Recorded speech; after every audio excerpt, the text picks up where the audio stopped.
রাজধানীর আসাদ গেট ও কল্যাণপুর টেকনিক্যালের বড় কয়েকটি তেলের পাম্পে অকটেন, ডিজেল ও পেট্রোল সেবা বন্ধ রয়েছে। এই এলাকার পাম্পগুলো সকাল থেকে ফাঁকা, তবে কয়েকটি পাম্পে সেবা চালু রয়েছে। অন্যান্য দিনের তুলনায় আজ কিছুটা ভিড় কমেছে। এর কারণ হিসেবে গাড়ি চালকরা জানান, ঢাকায় ঈদ সামনে রেখে অনেকে গ্রামের বাড়ি চলে গেছে, আবার এতদিন সব গাড়ি পর্যাপ্ত তেল নিয়ে গেছে।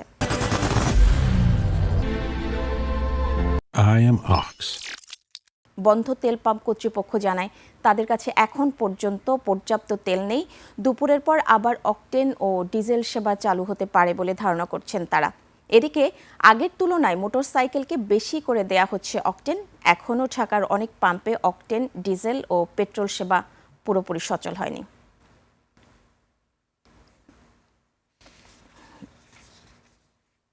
কালকে আমি রাত্রে আসছিলাম, আসার পরে আমাকে ম্যানেজার সাহেব বলছে যে তেল আমাদের আসে নাই।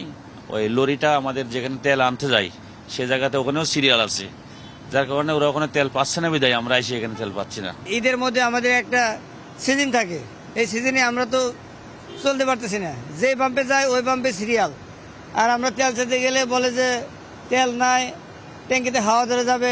অনেক সিরিয়াল বাট দিচ্ছে না অনেক জায়গায়, এখানে তো দিচ্ছেই না। এখানে তো বলছে যে তেল নাই, বাট পাশে একটাতে গিয়েছিলাম, বাট ওনাদের ওখানে লম্বা সিরিয়াল আর কি।